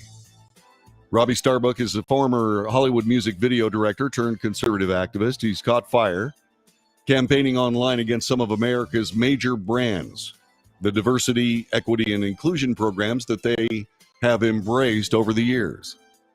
That includes support for gay pride marches, LGBTQ events, and strategies to slow climate change and other social policies. Starbuck is riding a wave of right-wing hostility to DEI programs and corporate advocacy on issues like climate change and LGBTQ rights, and advancing the opposition himself. He's channeled energy on the right to target specific brands popular with the politically conservative customers like Harley Davidson, Tractor Supply, and John Deere. Well, what has all that work by Robbie Starbuck done? Well, it's now caused home improvement retail chain Lowe's to retreat from its diversity, equity, and inclusion commitments after receiving word it would be the next target of Robbie Starbuck's campaign against companies that champion DEI. The concessions include no longer participating in surveys for the Human Rights Campaign. That's an LGBTQ plus advocacy group. Lowe's will combine its employee resource groups for diverse employees into one organization. The company said it plans to narrow its focus to safe and affordable housing, disaster relief, and skilled trades education, according to an internal memo Lowe's shared with USA Today. So once again, Robbie Starbuck is indeed having a very big effect on all of these DEI things. And it's working. What do you think? Is that good or bad? 817-379-2172.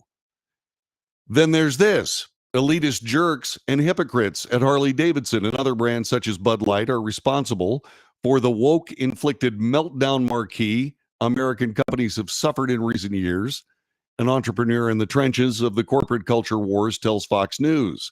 It's Business 101. You don't disrespect your core consumers. You certainly don't alienate or abandon them in search to grow and expand elsewhere. This according to Jennifer Say, former senior marketing executive for Levi Strauss. There's also this report that we're bringing to you here on the Wells Report, talking about this very thing, courtesy of Fox News. Check it out. Joins us now. Mary Catherine, great to see you this morning. This is a pretty stunning moment for Harley-Davidson, where bikers are saying this is not the brand that we've been devoted to for half a century or more. What happens here with Harley-Davidson? Well, if you have to say to your customers, what we're going to focus on is motorcycles.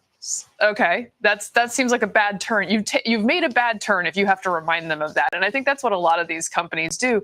They get so caught up. In this case, there's a German-born CEO who was the head of Puma and did a turnaround there, to his credit, who is now the head of this 120-year-old brand about America and open roads and motorcycles.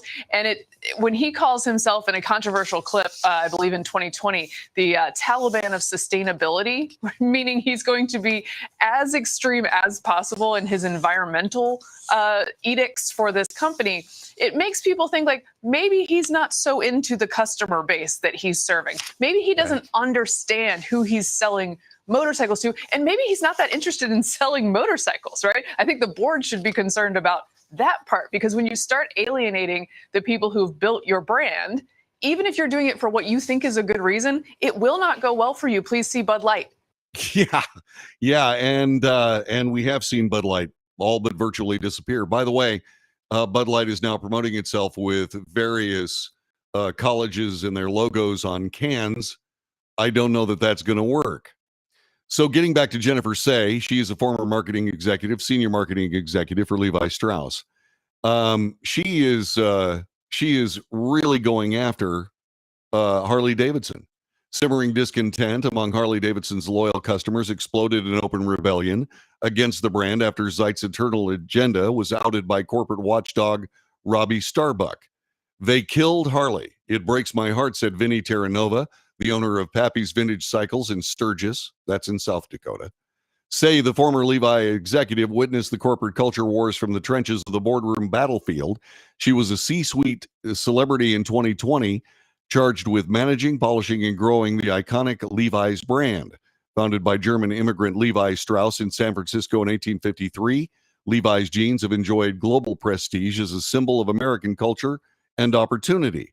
But then, the lifelong Democrat was shaken out of her corporate comfort zone when she opposed the city, the state of California's, and her own employer's onerous responses to COVID-19. I was a leader in the community, and I was vilified for speaking out against school closing, said Say. I was demonized because I cared about keeping the schools open. I mean, it became an unlivable place for me. Say was forced out after a 23-year career at Levi's in 2022. San Francisco is the most aggressively conformist place you can fathom. It's not inclusive, it's not logical, it's not progressive. Canceled, she claimed, by corporate America. She was unable to land an executive level position that reflected her sterling credentials. She relocated to Colorado, and launched XXXY Athletics, a performance apparel company, in March. She's now a warrior against wokeism. The name of her company itself is an act of defiance against the notion that womanhood exists on a spectrum of sorts. And so, people are discovering Bud Light, Levi's, Lowe's, Harley Davidson, that DEI is a way to DIE. That's not my bit, by the way. I just want to make sure that somebody else came up with that, not me. So this has been the Wells Report. Thanks very much for paying attention. We will see you again tomorrow. By the way, tomorrow the show will air between 5 and 7 p.m. on all the platforms you're seeing right now. So we're going to do the show a little bit later tomorrow than we do normally. And that's going to go for Thursday and Friday. So I'll be on tomorrow and Friday between 5 and 7 p.m. Central Time. Make sure you hit the notification button so you know when I'm going to be on the air. And thanks very much for supporting this broadcast. Take good care. Have a great day. Enjoy your Wednesday. Be safe. Make great decisions. And I'll see you tomorrow afternoon.